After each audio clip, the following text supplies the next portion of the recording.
धन्यवाद डॉक्टर सुरेंद्र सौरभ जी और बहन सुचित्रा सैनी जी, जो आज के कार्यक्रम का सफलतम संचालन कर रहे हैं।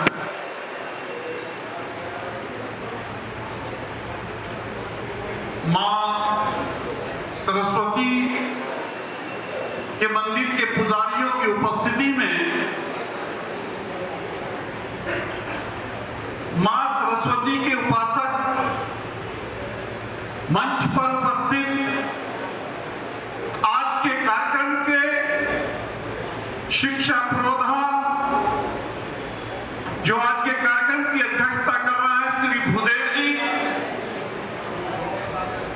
मंजीत सिंह जी, अमर सिंह जी, रविशंकर जी रावत, सीमा चौधरी जी, श्री हरिओम त्यागी जी, आर.डी. उपाध्याय जी, रविंदर जी, मास्टर विजय सिंह जी और पूर्व मंत्री योगराज जी, जिनकी वजह से मंच की शोभा, और केवल इस मंच की शोभा ही नहीं है, जिला और प्रदेश के शिक्षा के क्षेत्र में जिनकी प्रखरता और ओजस्वी वाणी की बदौलत शिक्षा के आयाम आगे बढ़े और बढ़ रहे हैं और बढ़ते रहेंगे, ऐसे सभी मंचस्थ अतिथियों को मैं हृदय की गहराई से नमन करता हूं, वंदन करता हूं। सभागार में उपस्थित सभी सम्मानित प्रबंधक, प्रधानाचार्य, शिक्षक, मातृशक्ति के रूप में बहन शिक्षिकाएं, आज के कार्यक्रम को संजोने का जो मकसद है हम सब जानते हैं। जैसा डॉक्टर कुलदीप जी ने बताया कि सब विषयों पर चर्चा होती है, लेकिन शिक्षा के क्षेत्र में शिक्षा के ऊपर चर्चा नहीं होती थी। मैं इसके लिए डॉक्टर कुलदीप जी को धन्यवाद देना चाहूंगा। अभी भी और जीवन का कुछ पता नहीं है, कब तक रहेगा, कब तक चलेगा। मैं उस मां को नमन करता हूं, श्रीमती वेदवती जी, जो शिक्षिका के रूप में एक ऐसे रतन को, एक ऐसे हीरे को जन्म दिया है, जिसने शिक्षा के क्षेत्र में अलग जगाई है। मेरा नमन उस मां को जो डॉक्टर कुलदीप के रूप में हमें एक हीरा दिया है। चुनाव अपनी जगह है, चुनाव की हार जीत अपनी जगह है, लेकिन वास्तव में इस व्यक्ति की कर्तव्य निष्ठा को मैं बार बार नमन करता हूं, चाहे वो पर्यावरणविद के रूप में, चाहे योगाचार्य के रूप में, चाहे जनसंख्या नियंत्रण के लिए इन्होंने बेहद संघर्ष किया और युवाओं को जगाने का जो बीड़ा उठाया। ऐसे अगर नेतृत्व हो, दुर्भाग्य है आज का नेतृत्व उन लोगों को नसीब हो जाता है जो जातियों की बात करते हैं, उन लोगों को नसीब हो जाता है जो पैसे से आगे बढ़ते हैं, उन लोगों को नेतागिरी में आगे बढ़ने का मौका मिल जाता है, जो क्षेत्रवाद, धर्म और भाषा के बल पर आगे बढ़ जाते हैं, लेकिन योग्यता पर के बल पर आगे बढ़ने वाले कुछ लोग होते हैं, कुछ रह जाते हैं।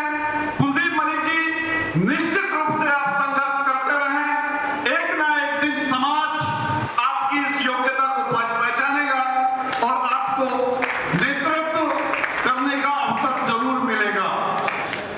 अब मैं जो मेन विषय है शिक्षा पर चर्चा, उस विषय पर अगर आऊं, सबसे ज्यादा शिक्षा में अगर अवगुण पैदा करने वाला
कहते कि शिक्षा की दो प्रणाली है। शिक्षा की दो प्रणाली नहीं है, शिक्षा की तो 100 प्रणाली बना करके खड़ी की हुई है। सरकारी, अर्ध सरकारी, गैर सरकारी, धार्मिक, न जाने क्या क्या। जब सब बच्चे इस हिंदुस्तान के वासी हैं, जब सब शिक्षक यहाँ के पढ़ाने वाले हिंदुस्तान के वासी हैं, तो क्यों नहीं सब जगह एक किताब होनी चाहिए? क्यों नहीं सब जगह एक जैसी भाषा होनी चाहिए? क्यों नहीं सब जगह कहीं अंग्रेजी माध्यम, कहीं संस्कृत माध्यम, कहीं उर्दू माध्यम? फिर कैसे योग्यता का पैमाना क्या रखेंगे? आजकल शिक्षा का कोई पैमाना नहीं बचा। 4 सालों से हम भी देख रहे हैं, नई शिक्षा नीति लागू हो गई, नई शिक्षा नीति में ये आ गया, नई शिक्षा नीति में ये आ गया।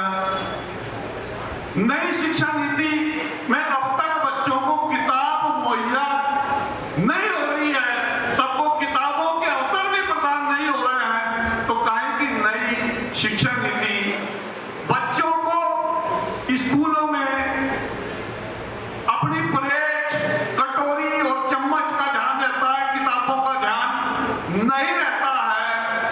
उस परंपरा से हटा करके अगर हमारे शिक्षक जो पढ़ाने का समय है वो दूसरे किसी अन्य कामों में उनसे लगवाया जा रहा है, तो मैं तो चाहूंगा शिक्षक का काम शिक्षा देने का है, वही काम केवल उनसे लिया जाए, तभी उनका सम्मान सुरक्षित होगा। शिक्षा को व्यापार में परिवर्तित कर दिया गया है। जो जितना बड़ा धन स्कूल में लगाएगा, पत्थर कितना लगा है, कमरे कितने बने हैं, भवन कितना बड़ा है, एसी लगे हैं, गाड़ियों में एसी की व्यवस्था है, ड्रेस 5,000 रुपए की है, फीस 10,000 रुपए की है, उन जगहों पर भीड़ है।